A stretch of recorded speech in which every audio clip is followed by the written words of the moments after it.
technology, and you will introduce us to the NTNU Hydrogen Team, Professor Bruno. Okay, good morning, everyone. Can you, yeah? Yeah, we see you, and if you can show us the screen. Can you see me? Yeah, we do. Excellent. Ah, great stuff. First of all, thank you very much indeed for your kind invitation, and also a big thank you to Amy and Steffen for giving brilliant presentations on the area. So I'm going to be pretty much quick on this, and I want to give a short overview of NTNU Team Hydrogen research activities. Obviously, we are quite a large pool of scientists and engineers, so it would take me actually all day to go through all the research on projects that people are involved, but I'm going to give you just a flavor of what we're doing in Trondheim. Short introduction. Again, a quick overview of the energy landscape in Norway, who we are, what we do, what we have, dissemination, so scientific outputs, and some final remarks. Obviously, if you want the presentation, please contact me or Christe to get that presentation as a PDF.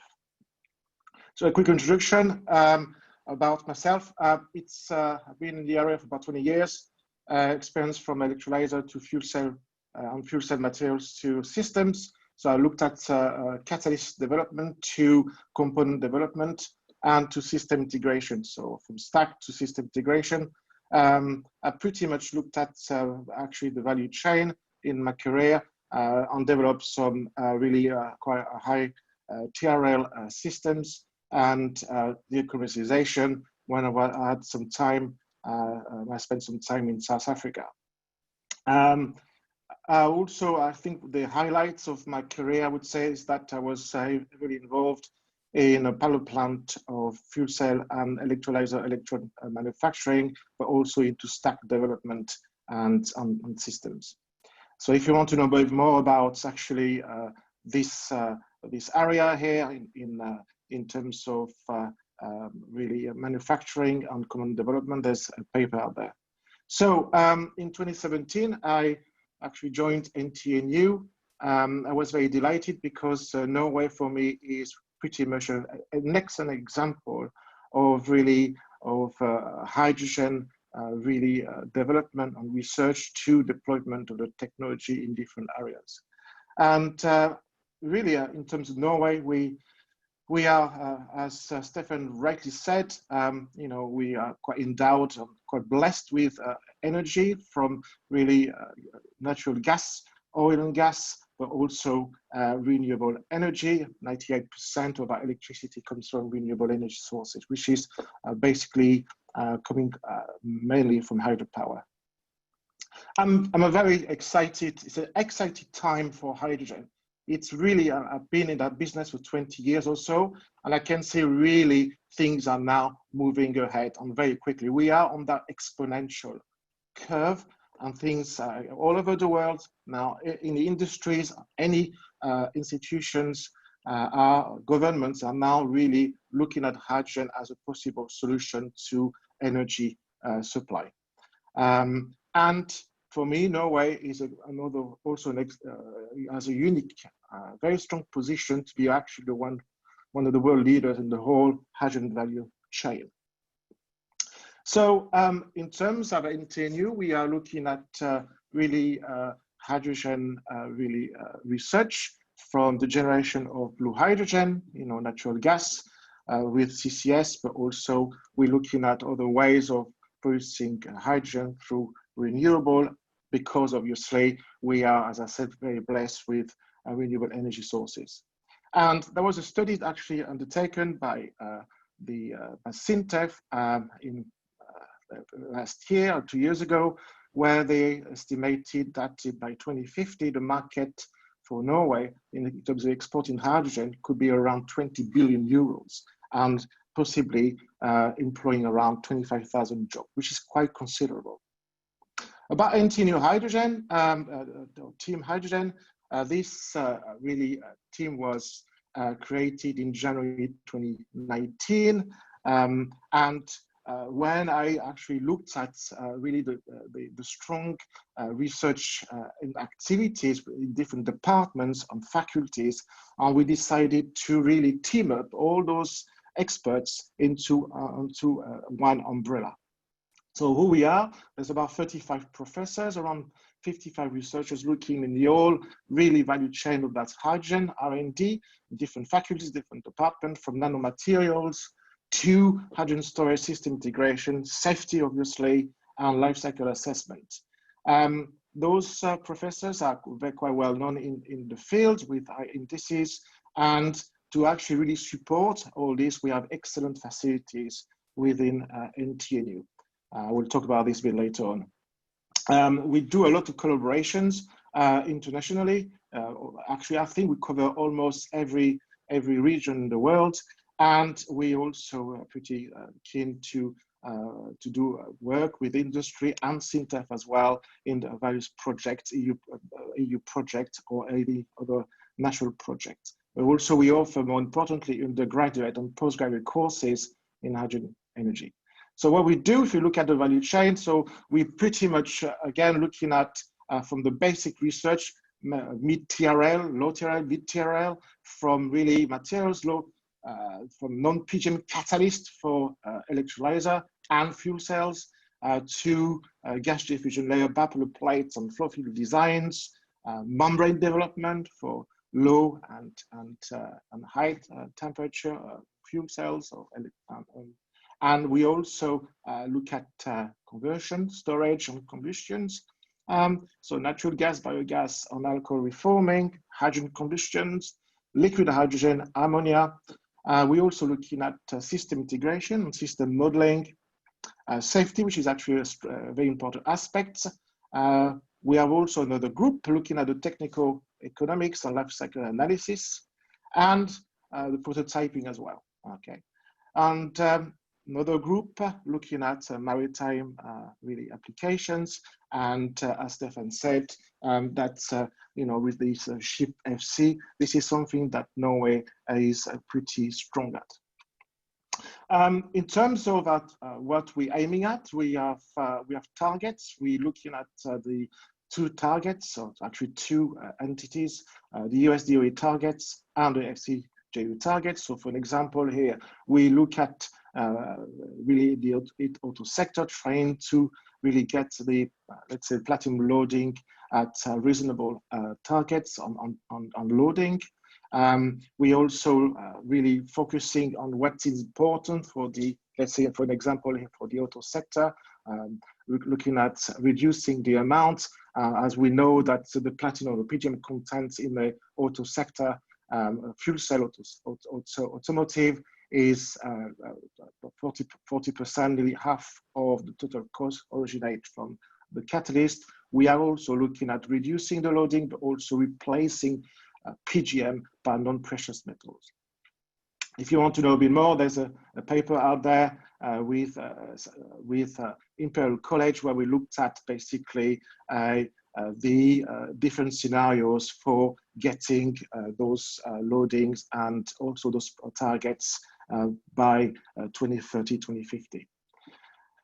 So in terms of the activities at NTNU, we are looking at from really low fuel cell, low temperature fuel cell and electrolyzer, alkaline. We are looking at really doing some testing, durability studies. We're also looking at reforming catalysis development, testing in hydrogen bitumen, natural gas, or hydrogen from natural gas, or hydrogen from biomass, system modeling, and also, as I said, feasibility studies. So it's pretty much from nanomaterial, heat management agents, sensors, to system integration, and also safety and feasibility studies. In particular, we are also looking at the OER, the oxygen evolution reaction, hydrogen evolution reaction, and we also have some groups looking at electrochemical CO2 reduction as well to produce useful gases. Water electrolysis, again, as I said, acidic and alkaline, fuel cells, natural gas reforming, hydrogen combustion, and also looking at all the components within the electrolyzer and fuel cells too. So I won't go into details because, as I said earlier on, I will give you a PDF on request, but we have a strong modeling activities. For example, Professor Pollet is actually involved in an EU-funded project called CRIDCAT, looking at really the modeling, try to try to generate some fancy, exciting structures and new catalyst for different applications, the EHER, OER, and the CO2RR in that case. We have also other experts as well on the modeling. We're looking at hybridization of the technology, and this is actually a group by Professor Nord, who is looking at really the integration of fuel cell electrolyzers and also hydrogen fuel gas turbines. Other people also looking at pretty much on the modeling, but also on the gas evolution in electrolyzers, especially low temperature electrolyzers, where gas evolution can be an issue, O2 and H2 accumulations, which actually is can be detrimental and can increase the cost of operation of your electrolyzer. I'm looking also at new exotic development using ultrasound to produce nanomaterials for low temperature fuel cell electrolyzer, but also try to speed up reactions. We have also a very strong group led by Professor Sunday and Professor Sellen, where their main focus is on fuel cell and water electrolyzer, PEM and alkaline, and they're also involved in pilot plate development for the two entities, and they are really using different type of equipment to elucidate mechanism within a fuel cell and water electrolyzer system. Some young professors who are looking at is actually a visiting professor also at Stanford University, looking at pretty much at energy material, nanoparticle formation, catalysis, and is really looking at a new type of gas diffusion layer and 3D fabrication. And as you can see, some very attractive structures that we can do at very low, very small scale. A few years ago, Dr. Bock puts forward a technique to really measure the heat transfer at the macropulse layers, and which actually got quite a lot of citation in the area. We have also another group looking at bioenergy and biohydrogen, Professor Lian, who's really is also involved with one of the largest biogas plants called Biocraft, and is actually part of the scientific committee there. Although also we are actually using hydrogen into biogas to try to get really a more usable fuel. This is done by Professor Sarker. Other people also, Dr. Lam, who's looking at more into really renewable energy and system integrations and systems and process optimizations. Another group also with Professor Brecken and Professor Deschen, who are looking at bioethanol steam reforming, and they are actually claiming that they can produce a really pure hydrogen above 99% of purity. A safety aspect, this is something that we're really keen on. Our young professor, Nick, who is also involved at looking at the prevention and mitigation scenarios. He's just been awarded a EU-funded project called H2 storage, and this is really an important area that he has a few students working with him on this hydrogen safety. So some example of some active project here. we're pretty much looking at really from the alkaline polymer electrolysis to really anion exchange membrane fuel cells.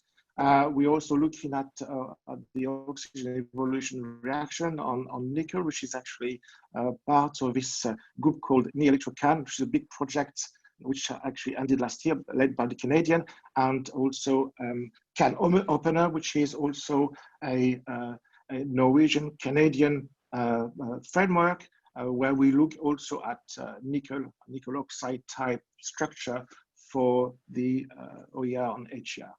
And some other also example here, Moses. Have you heard about Moses? We're looking at also at the really low vapor plate catalyst. So that's been said before. So Moses, so if you want more information, please contact OC Muhleberg. This is actually quite a successful project. What do we have? The Norwegian Fuel Hydrogen Center, it's actually led by really Magnus Thomassen, and we have 3 entities involved: SINTEF, IFE, and NTNU. And NTNU, we are looking at really low temperature fuel cell and electrolyzer, while also looking at a high temperature fuel cells and electrolyzers. So if you want to do any testing or any really start collaboration, please contact Magnus. You have his email address here. Okay, so some example of infrastructure. We have also Nano Labs, which is a 30 million euro really center where you can do all the characterization, production of nanomaterial to full physical characterization of your materials. Yeah. Bruno, could you come to your conclusion? With time is more or less out. Yeah, sure. So basically, in terms of outputs here, from last year, we had about 400 publications registered in 2019. We have also a white paper out in collaboration with NTNU, SINTEF, and IFE.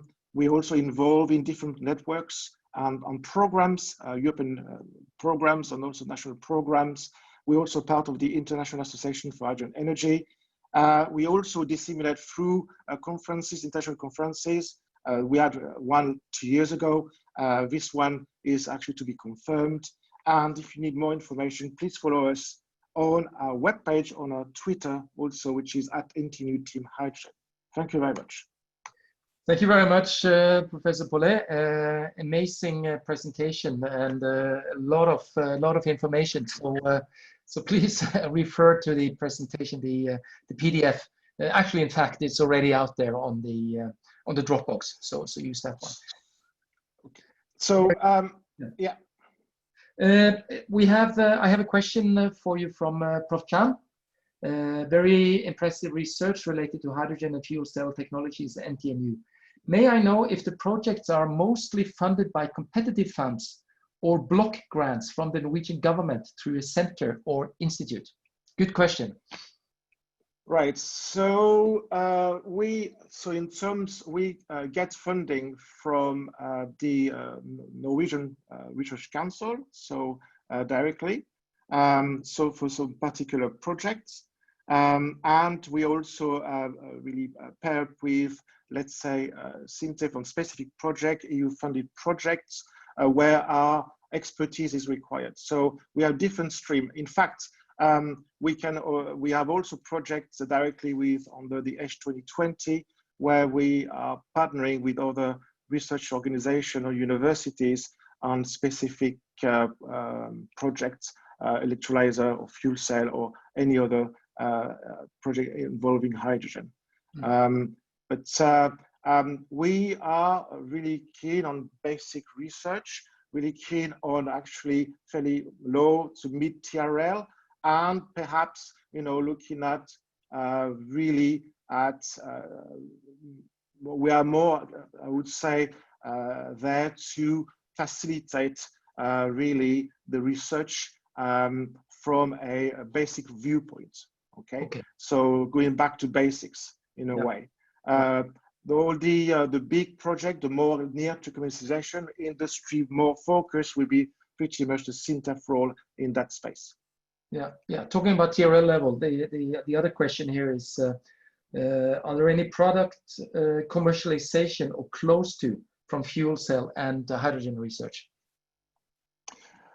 There's a few going on at the moment. Yes, there's a few, but I can't disclose them. There's one or two who are really quite promising. If you do email me, I can put you in touch with those persons involved in those really projects. Very good. I have one question / comment, and that is on student and faculty exchange or mobilization. I assume the courses that you have are all in English, and then you welcome students or faculty also for, let's say, Singapore or Asia. Could you say something? Yeah, so, yeah, absolutely. So we deliver courses in English and in Norwegian. And for example, I've actually lead two courses, which is energy storage, which is fully in English, and the other one, which is actually heat transfer or mass transfer, which is also fully in English. So we can accommodate, obviously, on the language, which that would be absolutely no problem. And the way we also see our courses, we are going anywhere more and more into delivering them in English. So we are actually getting now, especially a lot of EU students. In my course, for example, I have 60% of EU students, and the rest are Norwegian students. So this yes, an example where I have to deliver in English. Yeah. But yeah, for sure. I mean, that's not an issue with this. Yeah. And just mention that both the leading universities here, NTU and NUS and A-STAR, have student exchange MOUs in place with NTNU. Yeah. Okay, last question, quick one from Liu Jingling, very clever, picked up, but he noticed that the SOFC and SOEC, I guess that's solid oxide fuel cells and electrolyzer cells, are not included in your hydrogen research activities. So can you comment on the potential of those SOFCs and SOECs? Okay, so we have actually we have one group looking at it's one professor looking at the materials there, more in line what University of Oslo are doing at present. So, but I can also put you in touch with that professor, who is actually, it's a young professor who actually just started, and his main objective is to look at more performing and durable really material for the two, for SOFC and electrolyzer too. Okay, yeah. Good. So please follow up with Professor Pollet for more questions, direct questions. You were kind to put a lot of good references with names and emails in your presentation, so that's a great thing. We move over to something different, which is